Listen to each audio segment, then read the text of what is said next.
C'est l'une des plus grosses saisies de la brigade mobile d'intervention des douanes de Bamako. La BMI a saisi le 19 novembre plus de 69 tonnes de foie et de rognons de bœuf dissimulés dans des conteneurs dans un dépôt clandestin à Banagabougou. Auparavant, elle avait découvert une semaine plus tôt, le 12 novembre, plus de 3 tonnes de foie de bœuf et de viande de volaille, soit plus de 72 tonnes de produits impropres à la consommation. Les soldats de l'économie ont frappé un grand coup en exploitant les renseignements.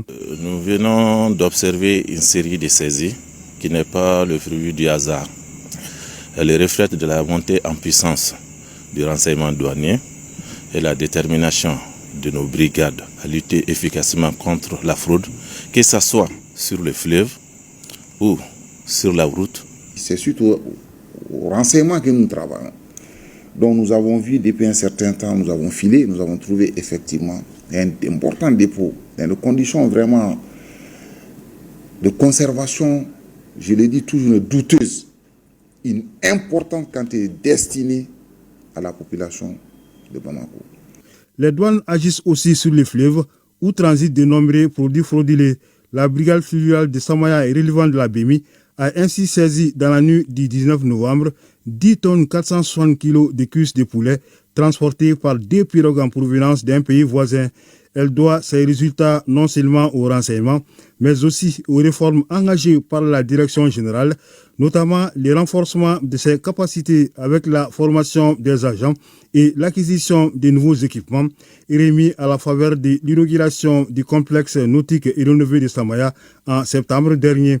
Les résultats que vous voyez aujourd'hui s'inscrivent dans la vision des plus hautes autorités du Mali, et particulièrement dans le leadership du directeur général des douanes. Ces équipements modernes, la restauration des unités ainsi que les réformes engagées contribuent efficacement vraiment à la réalisation de ces résultats. Le DG des douanes, l'inspecteur général Amadou Konaté, avait instruit que ces matériels devaient d'abord être dans des bonnes mains pour en faire bon usage. Ensuite, il a dit que les résultats doivent suivre. Avec ces 10 tonnes sur le fleuve, nous sommes en plein là-dedans, que les résultats commencent à venir. Ça, c'est une satisfaction vraiment de la direction générale et de la direction régionale des douanes. Des saisies qui permettent de protéger la santé de la population et l'économie nationale.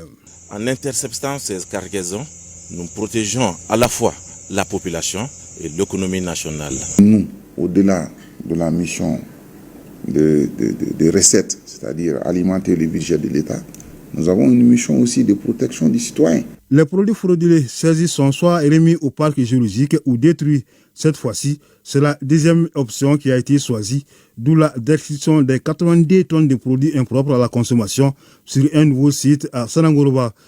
On a un puits là ici, très profond, donc on procède directement à l'enfouissement. Ça, c'est une méthode aussi de destruction de ces viandes saisies. Le grésil, c'est toujours pour la destruction, pour que le produit se détériore rapidement. Le puits est profond. Après, on va mettre du bango sur là-dessus et les gens ne vont pas détruire. La douane appelle la population à demeurer vigilante, à éviter l'achat des produits alimentaires d'origine incertaine et à signaler toute activité suspecte.